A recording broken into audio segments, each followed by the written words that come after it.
இப்போ ரொம்பவே ட்ரெண்டிங்கில் போயிட்டுருக்கிற சூப்பரான ஒயிட் பிரியாணி எப்படி பண்ணலான்னு பார்க்கலாம் வாங்க.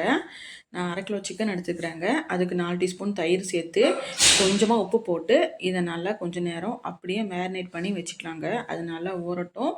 அப்போ தான் நல்லா ஜூஸியாக இருக்கும். சிக்கன் சாப்பிட்றதுக்குமே ரொம்பவே நல்லா இருக்குங்க. நல்லா ரெஸ்ட் கொடுத்து வச்சுக்கலாம். அதுக்கப்புறமா வேற ஒரு கடாய் எடுத்துக்கிறேங்க. அதில் தேங்காய் எண்ணெயும் குக்கிங் ஆயிலும் சேர்ந்து 2 ஊற்றுருக்குறேன். இப்போ நம்ம காரத்துக்கு மிளகாத்தூள்லாம் எதுவுமே போடாதனால பச்சை மிளகா 4 போட்டிருக்குறாங்க. அதுக்கு கூடவே 3 பெரிய வெங்காயம் நான் நீல வாக்கில் கட் பண்ணி சேர்த்துருக்குறேன். அதையும் போட்டுட்டு நல்லா கொஞ்சம் கலர் மாறுற வரைக்கும் நல்லா வதக்கிக்கலாம். அதுக்குன்னு ரொம்ப கருக்க விட வேண்டாம். ஏன்னு கேட்டிங்கன்னா ஒயிட் பிரியாணி அதுக்கப்புறமா ப்ரௌன் பிரியாணி ஆயிரும். ஸோ நம்ம அளவான கலரோட நம்ம எடுத்துக்கலாம். பார்த்திங்கன்னா இந்த அளவுக்கு நல்லா வெந்தால் போதுங்க. இஞ்சியும் பூண்டும் சேர்ந்து நல்லா ஃப்ரெஷ்ஷாக அரைச்சி நான் சேர்த்துருக்குறேன். ரெண்டுமே சேர்ந்து 125 கிராம் எடுத்துக்கிறாங்க. 3/4 கிலோ அரிசி சீரக சம்பா ரைஸ் தான் எடுத்துருக்குறேன் நான்.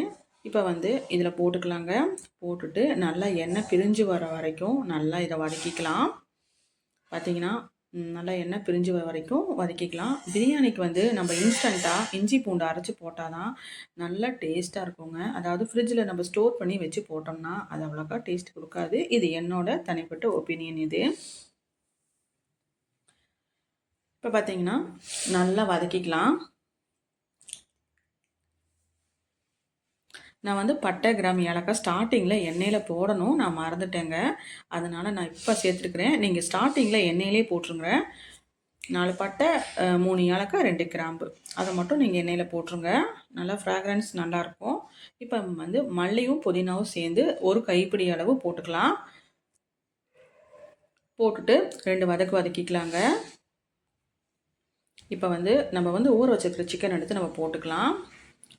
போட்டுட்டு அதையும் மசாலா உள்ளே பிடிக்கிற அளவுக்கு நல்லா ஹை ஃப்ளேமில் வச்சு இதை நல்லா வதக்கி கொடுத்துக்கலாம். இதில் நம்ம மிளகாத்தூள் சேர்க்கறதில்ல, அதுக்கப்புறம் கரம் மசாலாவும் போடுறது இல்லைங்க. ரொம்பவே நல்லாயிருக்கும். அது காரம் இல்லாமல் குழந்தைங்களுக்கு நல்லா இது விரும்பி சாப்பிடுவாங்க. கொஞ்சமாக உப்பு போட்டு ஒரு கலரிக்கிட்டு லோ ஃப்ளேமில் வச்சு ஒரு 10 நிமிஷம் க்ளோஸ் பண்ணி வச்சு நல்லா இதை வேக வச்சு எடுத்துக்கலாம். பார்த்திங்கன்னா ஓப்பன் பண்ணிவிட்டு ஒரு கலரிக்கலாங்க. இப்போ நம்ம தேவையான அளவு தண்ணி ஊற்றிக்கலாம். சீரக சம்பா ரைஸ்னால் 1 டம்ளர் அரிசிக்கு 1.5 பங்கு தண்ணி சேர்க்கணும். இப்போ நானும் அதே அளவு தான் ஊற்றிக்கிறேன். அரிசி ஃபஸ்ட்டு கழுவுற தண்ணியை நீங்கள் வெளியே ஊற்றிட்டு அதுக்கப்புறமா நீங்கள் நல்ல தண்ணியை ஊற்றி வச்சுட்டு இப்போ நம்ம அதே தண்ணியை ஃபில்ட்ரு பண்ணி நம்ம ஊற்றிக்கலாங்க. ரொம்ப நல்லா மணமாக இருக்கும். நான் 1/2 லெமன் ஊற்றிருக்கிறேன். நம்ம தயிர் சேர்த்தனால 1/2 லெமன் போதும். பார்த்திங்கன்னா ரொம்ப புளிப்படிக்கும். நம்ம தக்காளியும் சேர்க்கல, அதனால் 1/2 லெமன் போதும். கூட தயிரும் சேர்த்துருக்குறோம். க்ளோஸ் பண்ணி வச்சிடலாம். கொதி வரட்டும்.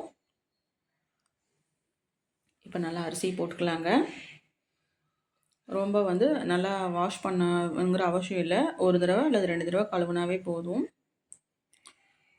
போட்டாச்சு. இப்போ ஒரு கலரி கொடுத்துட்டு க்ளோஸ் பண்ணி வச்சிடலாம். ஒரே ஆவியில் சாப்பாடு ரெடி ஆயிரும். அதுக்கப்புறமா நம்ம லோ ஃப்ளேமில் வச்சு வேக வச்சு எடுத்துக்கலாம். இந்த ரைஸ்க்கு சிக்கன் கிரேவி வச்சா ரொம்பவே நல்லா இருக்குங்க. நான் இதுக்கு சைடிஷ்க்கு சிக்கன் கிரேவி அதுக்கப்புறம் கத்திரிக்காய் கட்டா செஞ்சுருந்தேன். ரொம்பவே சூப்பராக இருந்துச்சு. இப்போ பார்த்திங்கன்னா தண்ணியெல்லாம் ஓரளவுக்கு நல்லா சுண்டிருச்சு. இதை இன்னி லோ ஃப்ளேமில் வச்சிங்கனாவே சீக்கிரமாக ரெடி ஆயிருங்க.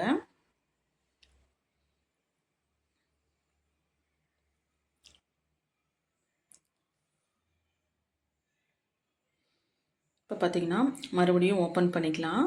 அவ்வளோதான், சூப்பராக நமக்கு சாப்பாடு ரெடி ஆயிடுச்சு. ஒயிட் பிரியாணி அவ்வளோதான். இதோட நம்ம ஸ்டவ் ஆஃப் பண்ணிவிட்டு க்ளோஸ் பண்ணி வச்சிட்டிங்கனாவே போதும். சூப்பராக இருக்கும் சாப்பாடு. மறக்காமல் நீங்கள் ட்ரை பண்ணி பாருங்கள். மறுபடியும் இதை க்ளோஸ் பண்ணி வச்சிடலாம். வச்சுட்டு நம்ம நெய் சேர்த்துக்கலாங்க. நான் வீட்டிலே ஃப்ரெஷ்ஷாக உருக்குன நெய் இருந்துச்சு. நான் அதை தான் இந்த குழிக்கரண்டியில் ஒரு 1.5 கரண்டி ஊற்றிருக்கிறேன். ஏன்னா தேங்காய் நெய்யும் நான் ஸ்டார்டிங்கில் கொஞ்சம் நிறையவே ஊற்றிருக்கிறேன். அவ்வளோதான். இதை க்ளோஸ் பண்ணி வச்சுட்டு சர்வ் பண்ணி ட்ரை பண்ணி பாருங்கள். தேங்க்ஸ் ஃபார் வாட்சிங்.